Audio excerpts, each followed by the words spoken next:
Telugu Desam party ముఖ్యంగా కూటమి ప్రభుత్వ నేతలు కొత్తగా ఒక దుష్ప్రచారాన్ని మరోసారి తెరపైకి తీసుకొస్తున్నారు. ముఖ్యంగా వైఎస్ఆర్ కాంగ్రెస్ పార్టీ సీనియర్ నేత, మాజీ మంత్రిగా ఉన్నటువంటి బొత్స సత్యనారాయణ అంశంపై పెద్ద ఎత్తున ఒక ఆరోపణలు చేస్తూ వైఎస్ఆర్ కాంగ్రెస్ పార్టీని డిఫెన్స్లో నెట్టివేసే ప్రయత్నంకి మరోసారి తెరలేపారు. వాస్తవానికి ఇలా చేయడం కూటమి పార్టీ నేతలకు కానీ, తెలుగుదేశం ప్రభుత్వ నేతలకు కానీ కొత్త కాదు. తామేం చేస్తున్నారో, తమ వెనుక ఏముందో అనేది మర్చిపోయి కొత్తగా అవతలి వ్యక్తిపై, ప్రత్యర్థి పార్టీలపై ఎన్ని ఆరోపణలు, ఎంత దుష్ప్రచారానికైనా తెగబడతారు.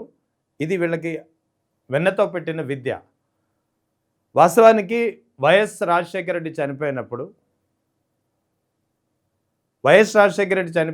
సంతకాల సేకరణ అనేది జరిగింది. వైఎస్ జగన్ను ముఖ్యమంత్రిగా చేయాలనేది. అప్పట్లో ఉన్నటువంటి కాంగ్రెస్ నేతలు ఈ సంతకాల సేకరణ చేసి సోనియా గాంధీకి సమర్పించినటువంటి పరిస్థితి. అయితే ఈ సంతకాల సేకరణ పూర్తిగా జగన్ కనుసన్నల్లో, జగన్ ఆదేశాలతో జరిగిందంటూ, తండ్రి భౌతిక కాయం పక్కనున్నా సరే ముఖ్యమంత్రి కావాలంటూ సంతకాల సేకరణ చేయించారంటే ఒక దుష్ప్రచారానికి పెద్ద ఎత్తున తెరలేపారు అప్పట్లోనే. ఇదే తెలుగుదేశం పార్టీ అండ్ కో. కానీ ఆ తర్వాత క్రమంగా వాస్తవం ఏంటనేది అందరికీ తెలిసింది. క్రమంగా అప్పుడు ఎవరైతే ఈ సంతకాలు చేశారో వైఎస్ జగన్ ముఖ్యమంత్రి కావాలంటూ భట్టి విక్రమార్క కానీ, తర్వాత భానురాజు కానీ, ఇంకా ఇతర కీలకమైనటువంటి నేతలు చాలామంది చాలా కేటగిరికల్గా వివిధ సందర్భాల్లో, వివిధ ఇంటర్వ్యూల్లో పదే స్పష్టం చేశారు. వైఎస్ జగన్కు ఈ సంతకాల సేకరణతో ఎలాంటి సంబంధం లేదు. అది కేవలం వైఎస్ రాజశేఖర రెడ్డిపై తమకున్న అభిమానంతో, ఆ మహానేత కుమారుణ్ణి ముఖ్యమంత్రిగా చూసుకోవాలని తమ ఆసక్తి, తమ కుతూహలం, తమ యొక్క యాంగ్జైటీ కొద్దీ అది చేపట్టిన ఒక కార్యక్రమంగా పదే చెప్పినా సరే ఇప్పటికీ వీళ్ళ మాటలు మారడం లేదు. వీళ్ళ వ్యాఖ్యలు, వీళ్ళ బుద్ధి మారడం లేదు. తాజాగా మంత్రి అచ్చెన్నాయుడు చేసినటువంటి వ్యాఖ్యలు మరో ఉదాహరణ. అచ్చెన్నాయుడు చాలా చెప్తున్నారు. ముఖ్యంగా రాజశేఖర రెడ్డి మరణం వెనుక జగన్ ప్రమేయం ఉంది. ఇదే విషయాన్ని గతంలో బొత్స సత్యనారాయణ చెప్పలేదా? రాజశేఖర రెడ్డి మరణించినప్పుడు వైఎస్ జగన్ ఎక్కడున్నారు? ఏంటి అర్థం లేని మాటలు. కళ్ళ ముందు తెలుసు ఆ రోజు రాజశేఖర రెడ్డి చనిపోయినప్పుడు స్వయంగా వైఎస్ జగన్ను, బొత్స సత్యనారాయణ, ఆయన సతీమణి ఝాన్సీ రాణి ఇద్దరు కలిసి జగన్ను వెంట తీసుకొని ఆ తండ్రి వైఎస్ రాజశేఖర రెడ్డి భౌతికాయం వద్దకు వెళ్ళినటువంటి విజువల్ క్లియర్గా అందరికీ తెలిసిందే.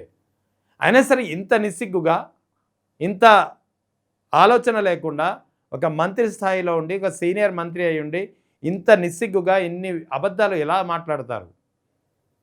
ఇక వైఎస్ రాజశేఖర రెడ్డి మరణం వెనుక జగన్ హస్తం ఉందని చెప్పి బొత్స సత్యనారాయణ చెప్పినట్టు మరో వ్యాఖ్యలు చేస్తున్నారు. వాస్తవానికి బొత్స సత్యనారాయణ ఆ వ్యాఖ్యలు చేసినట్టుగా, ఈయన చెప్తున్నట్టుగా చేసినటువంటి వ్యాఖ్యలు వైఎస్ రాజశేఖర రెడ్డి మరణం తర్వాత జరిగింది కాదు. వైఎస్ జగన్ కొత్తగా పార్టీ పెట్టిన తర్వాత, అప్పట్లో బొత్స సత్యనారాయణ వీళ్ళంతా కాంగ్రెస్ పార్టీలో ఉన్నారు. కాంగ్రెస్ పార్టీ అప్పటికి వైఎస్ఆర్ కాంగ్రెస్ పార్టీకి పూర్తిగా బద్ధ విరోధి అయినటువంటి పార్టీ. సో కాంగ్రెస్ అధిష్టానం ఏదైతే సోనియా గాంధీ అధిష్టానం నుంచి ఏదైతే స్క్రిప్ట్ వచ్చిందో ఆ స్క్రిప్ట్ మేరకు వాళ్ళు చెప్పి ఉండవచ్చు. ఎందుకంటే ఇప్పుడు ఇదే పవన్ కళ్యాణ్ని చంద్రబాబు నాయుడు తిట్టలేదా? ఇదే చంద్రబాబు నాయుడిని పవన్ కళ్యాణ్ తిట్టలేదా? ఇదే బీజేపీ అమిత్ షాని కానీ, మోదీని కానీ చంద్రబాబు నాయుడు తిట్టలేదా? ఇదే బీజేపీ నేతలు తెలుగుదేశం నేతల్ని తిట్టలేదా? మరి ఈ మూడు పార్టీలు ఇప్పుడు కలిసి రాజకీయం నడిపించడం లేదా? కలిసి ప్రభుత్వాన్ని స్థాపించలేదా? రాజకీయాల్లో ఉన్నాక ప్రత్యర్థి పార్టీలో ఉన్నప్పుడు ఒకరిపై ఒకరు ఆరోపణలు, విమర్శలు చేసుకోవడం సహజమే. అటువంటిది ఎప్పుడో బొత్స సత్యనారాయణ గారు కాంగ్రెస్ పార్టీలో ఉండగా ప్రత్యర్థి పార్టీగా ఉన్నటువంటి వైఎస్ఆర్ కాంగ్రెస్ పార్టీని ఇరుకున పెట్టే ప్రయత్నంలో చేసినట్టుగా భావించే వ్యాఖ్యలను ఇప్పుడు బయటికి తీసుకొచ్చి ఒక దుష్ప్రచారానికి తెరలేపడం ఎంతవరకు సమంజసం?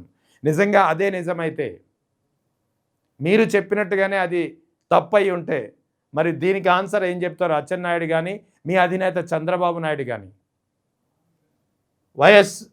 ముఖ్యంగా ఎన్టీ రామారావుని పదవీచ్యుతిని చేసేటప్పుడు, ఆ చేసే క్రమంలో మీ అభిమాన పత్రిక ఈనాడులో శ్రీధర్ కార్టూనిస్టుల పేరిట, ఇక్కడ పేరైతే శ్రీధర్ కార్టూనిస్ట్దే కానీ ఎడిటోరియల్ని నిర్ణయించేది, ఎలాంటి కార్టూన్లు ఉండాలనేది నిర్ణయించేది రామోజీరావు కాదా, ఈనాడు యాజమాన్యం కాదా? మరి ఈ కార్టూన్లకు అర్థం ఏంటి? ఇక్కడ ఎన్టీఆర్ను ఇంత బద్నాం చేసే విధంగా కార్టూన్లు మీ ఈనాడు పత్రికలో వచ్చాయి. ఇప్పుడు అదే ఎన్టీఆర్ బొమ్మ లేకుండా మీరు బయటికి వెళ్ళలేకపోతున్నారు. అదే ఎన్టీఆర్ ఇప్పుడు మీ తెలుగుదేశం పార్టీకి ఆరాధ్య దైవం. ఇదే ఎన్టీఆర్ను పదవిచ్యుతిని చేసినప్పుడు ఎన్ని విధాలుగా ఎన్ని రకాలుగా ఆరోపణలు చేశారనేది ఒకసారి తెచ్చుకోండి. ఇక్కడ క్లియర్గా కనిపిస్తున్నాయి. ఎన్టీఆర్ మంత్రులపై అవినీతి ఆరోపణలు, గొడవలు, డిస్టిలరీలు, ప్రతిపక్షాలు, కుటుంబ కలహాలు, ఇలాగా అంటే ఈ మొత్తం పార్టీలో ఉన్నటువంటి ఒకలొకలుగాను ప్రతిపక్షాల ఈ యొక్క ఆరోపణలతో ఎన్టీఆర్ తట్టుకోలేకపోతున్నారు అన్నట్టుగా వ్యంగ్యంగా, పూర్తి వ్యంగ్యంగా ఇచ్చినటువంటి ఒక కార్టూన్ ఇది. ఇక ఈ కార్టూన్ ప్రియమైన తెలుగు ఆడపడుచులారా, సంపూర్ణ మద్య నిషేధం కోసమే నేను పాట పడుతున్నా అంటే గీత కార్మికులకు ఎన్టీఆర్ వరాలు ఇచ్చినప్పుడు దాన్ని బేస్ చేసుకుని సంపూర్ణ మద్య నిషేధం ఎలా పాటిస్తారంటూ వ్యంగ్యంగా, అంటే ఎన్టీఆర్ యొక్క ద్వంద్వ విధానాన్ని ఇక్కడ చిత్రీకరించే విధంగా ఒక వ్యంగ్యంగా ఇచ్చినటువంటి కార్టూన్ ఇది. రోజుకు 1 గంట ఆలోచిస్తా, స్నానం చేసేసరికి ఆయన ఆలోచించే గంట కాస్త అయిపోయింది, తర్వాత ఇంకే పని చేసినా ఆలోచించకుండానే చేస్తాడు. దీని అర్థం ఏంటి ఇక్కడ? అంటే ఎన్టీఆర్కి బుర్రలేదనా? మరి అదే ఎన్టీఆర్ ఇప్పుడు మీకు కావాల్సి వచ్చారా? అదే ఎన్టీఆర్ బొమ్మ లేకుండా మీరు బయటికి ప్రచారానికి వెళ్ళగలుగుతున్నారా? ఈ కార్టూన్ ఏమనాలి ఇక్కడ? స్వామి అయ్యప్ప శరణమయ్యప్ప, అయ్యప్ప స్వామి. ఎన్టీఆర్ని పదవిచ్యుతిని చేసినప్పుడు ఎన్టీఆర్ నల్ల దుస్తులతో రాష్ట్రమంతా తిరిగారు. దీన్ని కూడా వ్యంగ్యంగా ఆయన నల్ల దుస్తులతో తిరుగుతుంటే స్వామి శరణం, అయ్యప్ప శరణం అంటూ వ్యంగ్యంగా మతపరమైన వ్యాఖ్యలు చేశారు ఇక్కడ. అప్పట్లో సోషల్ మీడియా అంత బలంగా లేదు కాబట్టి బహుశా ఎవరికి ఈ విషయాలు తెలిసి ఉండవు. కానీ ఈ కార్టూన్ల రూపంలో ఇప్పుడు అన్నీ బయటకు వస్తున్నాయి. దీనికి ఆన్సర్ చెప్పాలి అచ్చెన్నాయుడు కానీ, తెలుగుదేశం నేతలు కానీ. బొత్స సత్యనారాయణను ఆ రోజు చేసినటువంటి వ్యాఖ్యలకి ఇప్పుడు పైకి తీసుకొస్తూ ఆ వ్యాఖ్యలను ఇప్పుడు ఉటంకిస్తూ చేస్తున్న విమర్శలకు చేసేవాళ్ళు దీనికి ఆన్సర్ చెప్పాలి. ఇప్పుడు దీని సంగతి ఏంటి?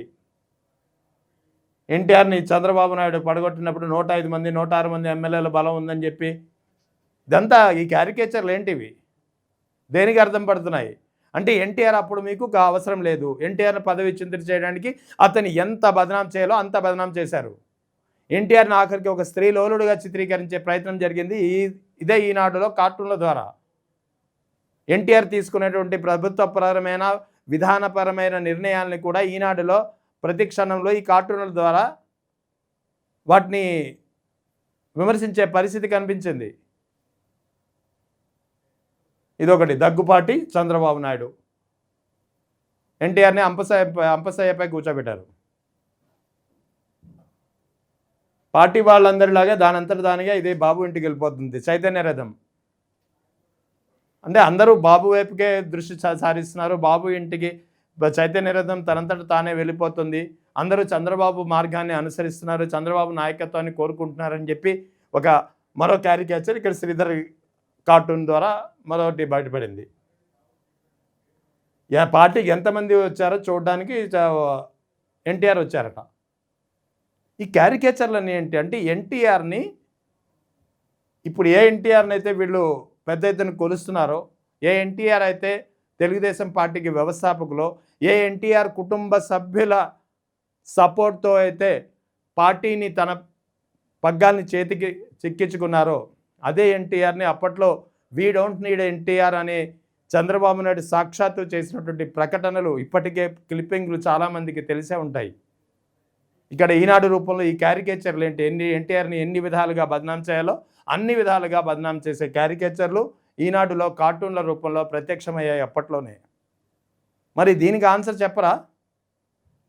దీనికి ఆన్సర్ చెప్పకుండా నాడెప్పుడో బొత్స సత్యనారాయణ ఏదో వ్యాఖ్యలు చేశారని, ఆయన కూడా కాంగ్రెస్ పార్టీలో ఉన్నప్పుడు చేసిన వ్యాఖ్యలను పట్టుకుని ఈరోజు అతన్ని కష్టపెట్టేందుకు, అతన్ని పార్టీని డిఫెన్స్లో పెట్టేందుకు, పార్టీపై ఆరోపణలు చేసేందుకు ఏదైతే ఒక మావిగేన అంశాన్ని తెరపై తీసుకొచ్చారో, లేదా అమరావతి అవినీతిని వైఎస్ జగన్ బయటికి తీసుకొచ్చారో, ఈ అంశాలన్నింటినీ సైడ్ ట్రాక్ చేసేందుకు, ఈ అంశాల నుంచి ప్రజల దృష్టి మరల్చేందుకు మళ్ళీ తిరిగి వైఎస్ రాజశేఖర రెడ్డిపై కానీ వైఎస్ జగన్పై కానీ మళ్ళీ ఒక దుష్ప్రచారానికి తెరలేపారు. ఈ తెరలేపిన వాళ్ళంతా ఎన్టీఆర్ను నాడు ఈనాడు పత్రికలో ఏ విధంగా బదనాం చేయడానికి, ఎన్టీఆర్ ప్రతిష్టను మంటగలపడానికి, ఎన్టీఆర్ విధానాలను విమర్శించడానికి, ఎన్టీఆర్ ఒక అసమర్థ నాయకుడు అని చెప్పి చిత్రీకరించడానికి, ఎన్టీఆర్ ఒక స్త్రీ లోలుడు అని చెప్పేందుకు ఎన్ని రకాలుగా ఇదే ఈనాడులో కార్టూన్ల ద్వారా ఎలాంటి ప్రయత్నాలు జరిగాయి ఇప్పుడు మీ కళ్ళ ముందు ఉంచే ప్రయత్నం ఇది. సో వీటికి ఆన్సర్ చెప్పాల్సి ఉంటుంది అచ్చెన్నాయుడు కానీ, తెలుగుదేశం నేతలు కానీ. అందుకే ముందు బ్యాక్గ్రౌండ్లో ఎన్టీఆర్ని పదవిచ్యుతం చేసే క్రమంలో ఎన్టీఆర్ని ఏ విధంగా బదనాం చేశామనేది ఒకసారి గుర్తుంచుకొని అవతల వ్యక్తిపై విమర్శలు చేస్తే మంచిది.